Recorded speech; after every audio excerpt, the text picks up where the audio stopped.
com imensa satisfação que me dirijo a todos com a nossa saudação, nosso abraço. E esse momento ele é muito importante na vida da igreja, quando aqui estamos trazendo o material, a nossa segunda edição das lições de esperança.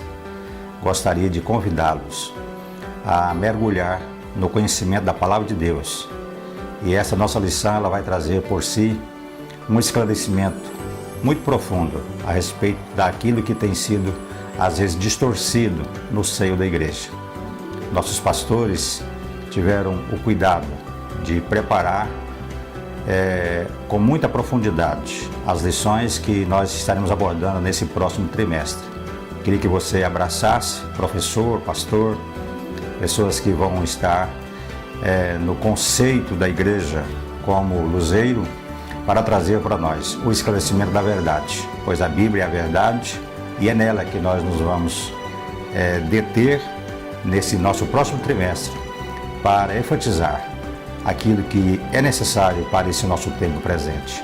Fica aqui meu abraço, felicitando a todos os professores, todos os pastores, uma boa e feliz ministração debaixo da graça de Deus. As riquezas são sempre um sinal de bênção. Essa é a primeira lição desta nova série de mensagens das lições de esperança, que traz um tema extraordinário: despolemizando a fé cristã. Respostas bíblicas às questões controversas da vida humana. Este vídeo que nós estamos apresentando a você tem por objetivo trazer algumas orientações para que as aulas sejam ministradas com qualidade, trazendo todo o conteúdo apresentado. Estou aqui na companhia do pastor Marcelo Loconte e do pastor Evaldson Júnior, que são os autores dessa série de mensagens, e nós queremos dirigir uma palavra especialmente aos professores para que sejam orientados quanto a estas lições que trazem assuntos polêmicos, todavia necessários para a instrução à igreja. A primeira lição, como acabei de anunciar, tem por assunto riqueza e pobreza. É verdade que este tema tem passado ao longo do tempo por muitas divergências. Algumas pessoas acham que é Deus quem dá riqueza aos homens, outras dizem que é o diabo quem dá riquezas aos homens, e outras dizem que pobreza é sinal de maldição, outras dizem que pobreza é fato natural da vida humana. E o que o Evangelho de Jesus tem a dizer sobre isso?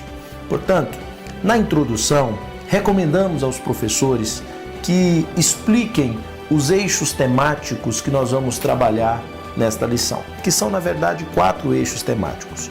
O primeiro tópico vai tentar descobrir se Deus é quem escolhe quem vai ser pobre e quem vai ser rico. Daqui a pouquinho, pastor Marcelo explica os pontos relevantes deste primeiro tópico. No segundo tópico, é importante nós trabalharmos a seguinte pergunta: a riqueza é sempre um sinal de bênção?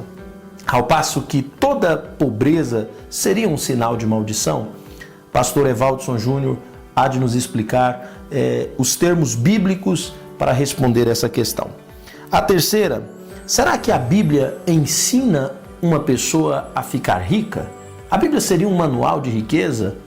E em último lugar, nós vamos tentar descobrir se é possível ter vida abundante mesmo estando pobre ou mesmo sendo pobre. É um prazer estar com você. Desejamos, professores, que todo o conteúdo da lição seja ministrado. Na introdução, recomendamos que você não gaste mais do que 5 a 10 minutos apresentando o conteúdo da lição. Portanto, evite participações nesse início, porque toda lição é carregada de perguntas que podem gerar muitas participações. É importante que você, professor, ensine e deixe que os alunos perguntem e participem apenas, mas controle os seus alunos. Na introdução, divida bem o tempo que você vai gastar em todos os outros tópicos, lembrando que essa lição tem 4 tópicos. Como você tem 1 hora de aula, nossa recomendação é que você gaste 10 minutos no máximo em cada tópico e 5 minutos na introdução e 5 na conclusão, sobrando 10 minutos aí para as participações. Vamos então ao primeiro tópico: Deus já escolheu quem vai ser rico e quem vai ser pobre? Olá, querido professor, aqui é o pastor Marcelo Loconte, da Igreja Esperança Sede. Diante da bela introdução feita pelo pastor Fábio Lucas, agora nós vamos caminhar para o primeiro tópico. O primeiro tópico inicia com uma pergunta interessante. Deus já escolheu quem vai ser pobre e quem vai ser rico neste mundo, nessa terra? A minha orientação para o professor é que inicie com 2 textos bíblicos. Por quê? Geralmente, algumas pessoas, inclusive cristãos, andam dizendo por aí que Deus já determinou quem vai ser rico e quem vai ser pobre nesse mundo. Antes do seu nascimento, Deus disse, olha, esse aqui vai ser pobre e esse vai ser rico, é o que algumas pessoas dizem. Mas isso não é bem verdade. E são exatamente dois textos bíblicos que essas pessoas usam para fazer essa problematização. E, na verdade, são 2 textos que elas usam e distorcem a interpretação desse texto. O primeiro texto é o de Provérbios 22:2, que diz assim, o rico e o pobre se encontram, a ambos fez o Senhor. Esse é o primeiro texto que essas pessoas geralmente usam para defender essa ideia. O segundo texto é o de 1 Samuel, capítulo 2, verso 7, que diz assim, é o Senhor quem empobrece e enriquece, quem humilha e quem exalta. E olhando o primeiro texto, o de Provérbios 22:2, o que o sábio Salomão, na verdade, está dizendo ali, não é que Deus escolheu uns para viverem na bonança e escolheu outros para viverem na miséria. O que ele está dizendo, na verdade, é que tanto o rico quanto o pobre, ambos foram criados por Deus. Ambos são imagem e semelhança de Deus. Ambos são iguais diante de Deus. Isso é preciso ficar claro. Existe uma interpretação equivocada de Provérbios 22:2, como também existe uma interpretação equivocada do texto de 1 Samuel, capítulo 2, versículo 7. Ora, é preciso entender que quando Ana diz que é o Senhor quem empobrece e enriquece quem humilha e quem exalta, ela não está querendo dizer que Deus fez uns para serem pobres e outros para serem ricos, de forma nenhuma. O que ela está dizendo ali, e é preciso entender o contexto desse texto, Ana era uma mulher estéril, nós sabemos disso. E Deus abriu a madre dela, ela concedeu Samuel, e agora, alegre, feliz, ela exalta o Senhor, o nome do Senhor, e nessa exaltação ela reconhece a grandeza do poder de Deus. Ela diz assim, olha, o Senhor é quem enriquece, quem empobrece. Em outras palavras, ela está dizendo o seguinte, o Senhor pode fazer tanto morrer quanto viver. Ele pode abrir a madre ou fechar a madre. Esse é um contexto de alegria, de cântico. Ela não está afirmando que Deus ali escolheu alguém para ser pobre ou para ser rico. Enfim, querido professor, leia esses 2 textos em sala de aula e depois faça a pergunta para os seus alunos. Deus já escolheu quem vai ser rico e quem vai ser pobre nessa terra? E aí você caminha para o próximo ponto e você vai perceber que Deus é um Deus justo, que Deus ele não faz acepção de pessoas e, como diz Jesus em Mateus 5:45, Deus faz o sol brilhar para todas as pessoas, justos e injustos, crentes e descrentes. Professores, eu sou o pastor Evaldson Júnior e eu vou falar com vocês um pouco a respeito do segundo ponto da lição. Depois de vocês já terem feito a introdução, apresentando a pergunta geral e a primeira pergunta também, a respeito de que se Deus determina quem será pobre ou rico, nós vamos trabalhar agora a pergunta se a pobreza é sempre um sinal de maldição. E aí eu sugiro que você, depois de ter feito essa pergunta, lançado essa pergunta em sala de aula, você dê um espaço para que os seus alunos expressem as suas opiniões, coloque alguma dúvida, mesmo para que você sinta a sua sala de aula e assim você tenha condições de argumentar melhor de acordo com aquilo que você colheu dos seus alunos. Pois bem, depois de apresentar essa pergunta e ouvir os seus alunos, nós vamos entrar no texto, nós vamos entrar um pouco no conteúdo já apresentado na lição. Minha sugestão é que você seja sucinto na sua argumentação, visto que nesse segundo ponto da lição nós trabalharemos 3 subtópicos e o último subtópico tem 5 linhas de argumentação. Então nós vamos trabalhar que a pobreza nem sempre é sinal de maldição, com a ressalva de que em algumas ocasiões esporádicas, Deus sim, em sua soberania, tem poder para empobrecer ou enriquecer alguém, mas isso não é regra geral, isso é algo esporádico. Depois nós vamos trabalhar a questão de causas externas. Por exemplo, você pode aqui argumentar em dados históricos. Você pode colocar questões de clima, terremotos, inundações, epidemias e doenças e usar exemplos históricos, exemplos do dia a dia. E 2 argumentos bíblicos que nós usamos aqui é justamente a seca que aconteceu em Israel, registrada lá no livro de 1 Reis, e também um texto de Provérbios que fala sobre o governo influenciando o dia a dia das pessoas. Depois disso, nós vamos partir para as causas pessoais, que aqui eu acho que é algo mais importante, mais prático para as pessoas. Nós temos que entender, os alunos precisam entender isso, que o ponto mais importante, o subtópico mais importante é o terceiro, que fala sobre as causas pessoais. Aqui nós teremos uma argumentação que vai estar mais no dia a dia das pessoas, porque na maior parte das vezes o que determina a nossa condição financeira são as atitudes que nós tomamos. E aí você vai ver quando nós abordamos a respeito de preguiça, fazer plano e não executá-lo, investimentos imprudentes, ficar por fiador de alguém e assim por diante. Então, eu aconselho você reservar um tempo maior para esse último subtópico, que será um subtópico que dará às pessoas uma condição de aplicar isso no seu dia a dia com maior facilidade. No terceiro tópico, a nossa lição traz uma seguinte pergunta: a Bíblia ensina como alguém pode ficar rico? Querido professor, nesse ponto nós precisamos ser honestos com nossa classe, dizendo que o Evangelho não se presta a transformar o homem de alguém pobre em alguém rico. Na verdade, o Evangelho ele se destina a salvar o homem.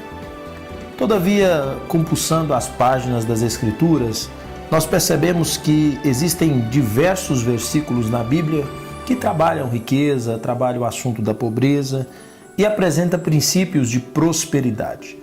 O eixo central desse ponto 3 é apresentar que este não é o foco das Escrituras, tornar o homem rico ou tornar o homem pobre, mas levar o homem ao conhecimento pleno da verdade de Jesus Cristo.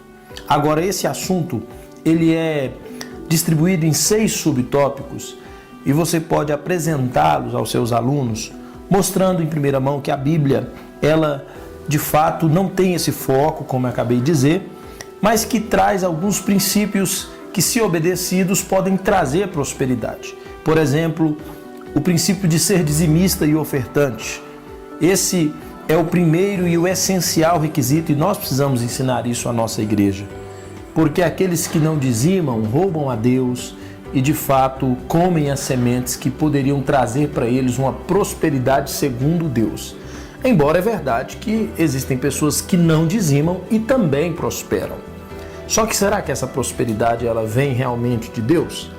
No tópico 3.3, nós vamos entender que a riqueza, embora sendo uma bênção de Deus, ela depende do nosso trabalho, do nosso esforço, porque a força vem de Deus, mas nós precisamos nos desdobrar para isso. O texto apresenta diversas referências, recomendo que você mostre aos seus alunos.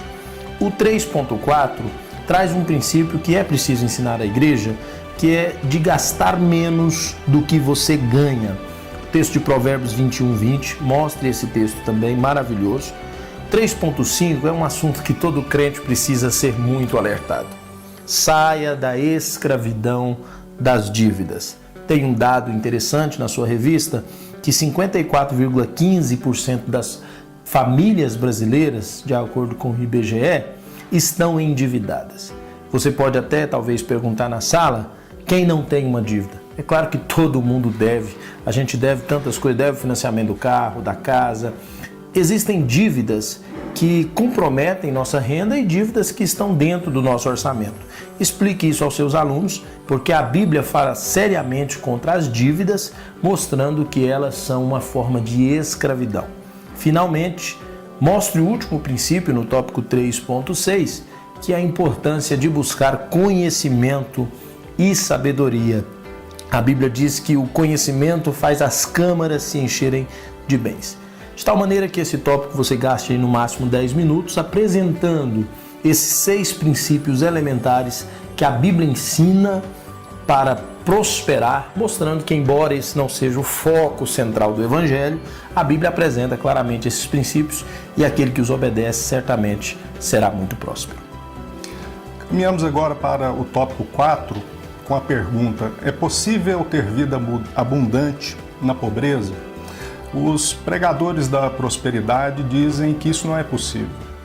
A partir do final da década de 80, início de 90, nós recebemos uma enxurrada de ensinamentos desses pregadores, dessa teologia da prosperidade, que ensina que uma pessoa, para ser abençoada, uma pessoa abençoada por Deus, é aquela que possui muitos bens, riquezas, que tem uma vida regalada nesse mundo e com muita saúde. Nós sabemos que na prática isso não é verdade. Não é? Em nossas igrejas há muitos irmãos que não são ricos dentro desse conceito que esse pessoal coloca, e alguns ainda padecem algumas enfermidades terríveis. Então, como foi dito, ser pobre não é pecado. O que a Bíblia ensina, na verdade, é que é possível sim nós termos uma vida abundante em Cristo. Uma vida abundante ainda assim na pobreza. Enfim, o que esses pregadores andam dizendo por aí nos púlpitos das nossas igrejas não pode ser verdade. Se isto fosse verdade, a igreja primitiva estava cheia de pecadores perdidos e as nossas igrejas hoje em dia estariam cheias de miseráveis pecadores. Então o que a Bíblia ensina não é que pobreza ou riqueza faz diferença na nossa vida. A vida abundante, na verdade, não depende disso. Não depende da pobreza, também não depende da riqueza. Jesus diz que Ele é a vida abundante. Aqui em João capítulo 10, ele diz que eu vim para que tenham vida e a tenham em abundância. Para encerrar esse quarto tópico, deve ficar claro que a vida abundante está em Cristo. Na conclusão, você, como professor, deve deixar claro que as riquezas nem sempre são sinal de bênção. E aí, você também tem a oportunidade de retomar o assunto, pincelando ou reenfatizando aquilo que você julga ser mais importante dentro da lição, como mostrando que Deus, na maior parte das vezes, não é o responsável pela riqueza ou a pobreza de alguém, mas isso é um resultado de escolhas pessoais de cada pessoa e de circunstâncias e de causas externas no ambiente onde nós vivemos. Que Deus te dê graça abundante, sabedoria para expor esse assunto. Qualquer dúvida, qualquer sugestão, você pode entrar em contato conosco no e-mail que está na descrição desse vídeo. Deus abençoe vocês. Até mais.